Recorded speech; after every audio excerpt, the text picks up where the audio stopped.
তিনি সৎ নামের মধ্যে এত মধু পেয়েছেন যে তিনি সারাদিন ওই নাম ধ্যানের মধ্যে ব্যস্ত থাকে যান, সমাধান করতে পারছিলেন না। অনুকূল চন্দ্রের কাছে এসে নিমিষের মধ্যে সেই সমস্যার সমাধান পেয়ে গেলেন। একটা চায়ের কাপের মধ্যে যেন একটা সমুদ্র। কত জন্ম ঘুরে ঘুরে মানব দেহ পেয়ে ধর্মে যদি না হয় মতি, দুঃখ কি তার চেয়ে। এক জন্ম পরিভ্রমণের পরে আমরা এই দুর্লভ মানব জন্ম পেয়েছি। আমরা এই মানব জন্মকে সার্থক করতে হলে পুরুষোত্তমের প্রদর্শিত পথে তার বিধিবিধান মেনে আমাদেরকে এগিয়ে যেতে হবে।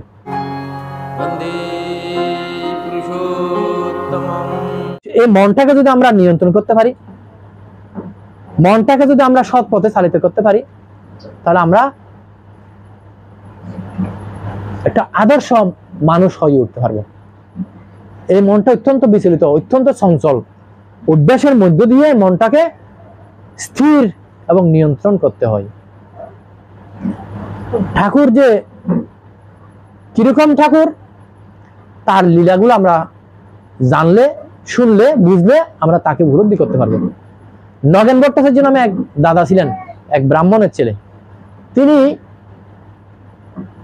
ঠাকুরের সৎ নাম গ্রহণ করেছেন। গ্রহণ করার পর তার ভাবটা পাল্টে গেছে। তিনি সৎ নামের মধ্যে এত মধু পেয়েছেন যে তিনি সারাদিন ওই নাম ধ্যানের মধ্যে ব্যস্ত থাকে যান। এইদিকে তার এই ভাবের পরিবর্তনের ফলে তার কি হলো, তার সংসারের যে উপার্জন সেটা কমে যাওয়ার ফলে, শিথিল হওয়ার ফলে সংসারের মধ্যে অভাব অনটন দেখা দিল। তখন কি হলো, একদিন তার সহধর্মিণীকে তাকে বলছেন যে আপনি যে এখানে বসে বসে আসনের সামনে বসে বসে নাম ধ্যানে রত রয়েছেন, এদিকে তো ঘরের মধ্যে চুলা জ্বালানোর মধ্যে কাঠ নাই, রান্না করার চাল নাই, ডাল নাই, কিছুই তো ঘরে নাই, এখন কি হবে? তখন তিনি বলছেন ঠাকুরকে ডাকো। ঠাকুর যেভাবে চলতে বলেছেন ওইভাবে চলো। যাই হোক, ঠিক এই মুহূর্তে কিছুক্ষণ পরে এক রমণী একটা ভারবাহী একটা মাথার মধ্যে একটা ইয়ে নিয়ে, সেখানের মধ্যে অনেক ডাল চাল তরি তরকারি সহ অনেক কিছু নিয়ে এসে সেই রমণী একজন সাথে লোক নিয়ে মাথা নিয়ে এসে ওই নগেন ভট্টাচার্যকে জিজ্ঞেস করতেছে নগেন ভট্টাচার্যের বাড়ি কোনটা। তখন নগেন ভট্টাচার্য বলছেন এইটাই নগেন ভট্টাচার্যের বাড়ি, আমি সেই নগেন ভট্টাচার্য। বলছে আপনি সেই নগেন ভট্টাচার্য কি করতেন? ওই ভাগবত পাঠ করতেন, কত কথা পাঠ করতেন আগে। তো তখন ওই রমণী বলছেন যে হ্যাঁ, নগেন ভট্টাচার্যের বাড়ি কোনটা? বলছে আমি নগেন ভট্টাচার্য, এটাই আমার বাড়ি। বলছে আপনি অনেকদিন আগে এক জায়গায় ভাগবত পাঠ করেছিলেন, সেখানে আপনার অনেকটা কিছু পাওনা রয়ে গেছে, আপনি সেগুলো বুঝে নিন। তখন এই বলে ভারত থেকে মাথার থেকে ওই বাড়ি থেকে এগুলো নামাইয়া যখন দিল, তখন ইনি নগেন ভট্টাচার্য চিন্তা করছেন আমি কোথায় কোথায় ভাগবত পাঠ করছিলাম, কোথাও তো আমার পাওনা নাই। এগুলো চিন্তা করতে করতে ওইদিকে গেল, ওই ভারত থেকে ওই জিনিসপত্র নামাইয়া ওই রমণী এবং বারবাহী লোকটা নিমিষের মধ্যে উদয় হয়ে গেল। ওদিকে তার গৃহিণীর ডাকে তার বিস্ময়তা কাটলো। তখন তিনি দেখলেন এইটার রেখে ওরা কোথায় চলে গেছেন। তখন তিনি অনুভব করতে পারলেন এটা নিশ্চয়ই ঠাকুরের দয়া ছাড়া আর কিছু নয়। আমি তো কোথাও কোনো সময় এরকম আমি পাওনা ছিল বলে আমার মনে নেই, তাহলে নিশ্চয়ই ঠাকুরের দয়া ছাড়া আর কিছু নয়। এটা তিনি ভাবতে ভাবতে আনন্দে উৎফুল্ল হয়ে এই কথাটা তিনি সকলের মধ্যে প্রকাশ করতে লাগলেন। তখন সবাই বলতে লাগলো, যে যারা শুনছে এই ঘটনা তারা বলতে লাগলো যে তোমার ঠাকুর যদি এতই দয়াময় হয়, এতই অন্তর্যামী হয়, তাহলে তোমার ঘরের মধ্যে উপযুক্ত একটা মেয়ের তার বিয়ে টিয়ে হচ্ছে না কেন? এটা শুনে প্রতিবেশীর এই কথাটা, কটাক্ষমূলক কথাটা শুনে তার মনটা আবার বিষণ্ণতায় ভরে উঠল। তখন তিনি ঠাকুরের কাছে বসে আবার প্রার্থনা করতে লাগলেন। তখন দেখা গেল কিছুদিনের মধ্যেই পার্শ্ববর্তী গ্রামের একটা ধনবান ব্যক্তি, শিক্ষিত ব্যক্তি এসে তার মেয়ের সাথে বিয়ে হয়ে গেল। অনেক স্বর্ণ টর্ণ দিয়ে, তার থেকে একটা টাকাও খরচ করতে হলো না, সুন্দরভাবে তার মেয়ের বিয়েটা হয়ে গেল। এই যে এগুলো কিন্তু কোনো বানানো গল্প নয়, এগুলো ঠাকুরের লীলা ঘটনা। তো এই যে ঠাকুর একেই যারা বহু দেখে, আমরা কিন্তু একের মধ্যে স্থির থাকতে পারি না, আমাদের মনটা বিচলিত হয়ে যায়, আমাদের মনটা সবসময় বিচলিত হয়ে যায়। ঠাকুর যে এই যুগে এখন থেকে 137 বছর আগে পাবনা জেলার হিমায়তপুর গ্রামে তিনি যে এসেছিলেন, তার কাছে কত কত লোক এসেছিল। তার কথা শুনে।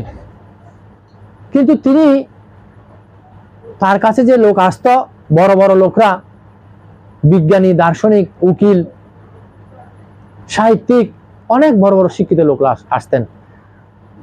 কিন্তু ঠাকুর নিজেই মানে পরীক্ষার, এসএসসি পরীক্ষার, প্রবেশিকা পরীক্ষার ফিসটা পর্যন্ত অন্যকে দিয়ে দিয়েছেন, বন্ধুকে দিয়ে দিয়েছেন, কিন্তু তার আর পরীক্ষা দেওয়া হয় নাই।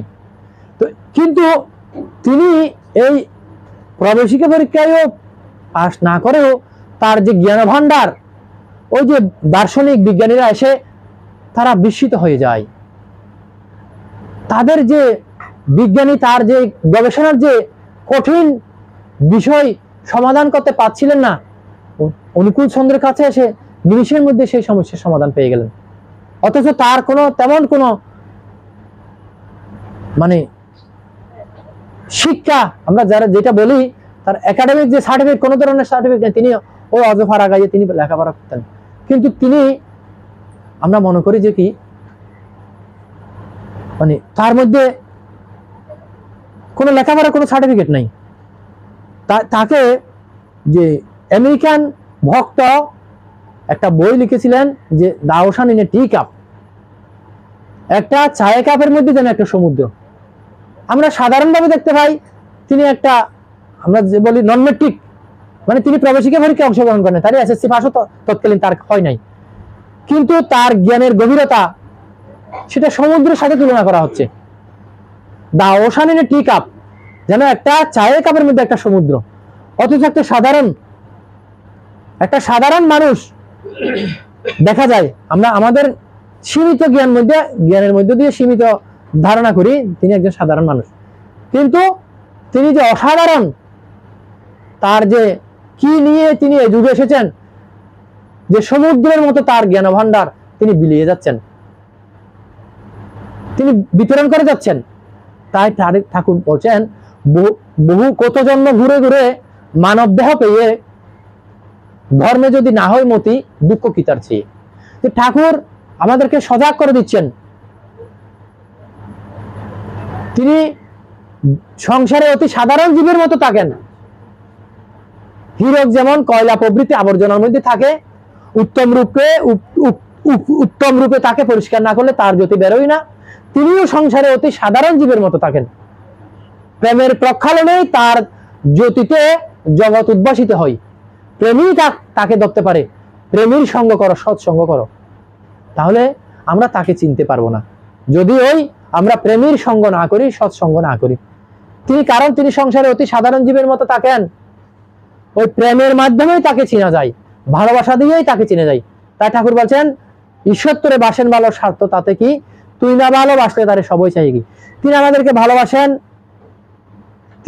ভালোবাসেন বিদায় তিনি আমাদেরকে পৃথিবীতে এই মানব দেহ ধারণ করে আমাদেরকে পাঠিয়েছেন। আবার তিনিও সেই মানব দেহ ধারণ করে আমাদেরকে পথ দেখানোর জন্য তিনি কৃপা করে এসেছেন। কিন্তু তিনি ভালোবাসেন বলে আমাদেরকে, কিন্তু আমরা যদি তাকে ভালো না বাসি, তার ডাকে সাড়া না দিই, তাহলে আমাদের কিছুই হবে না। তা আসুন, অনেক জন্ম পরিভ্রমণের পরে আমরা এই দুর্লভ মানব জন্ম পেয়েছি।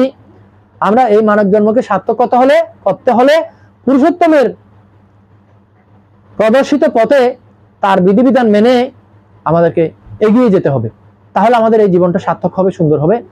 আমি আর আলোচনা বাড়াচ্ছি না। আজকে যে স্বর্গের জন্মদিন,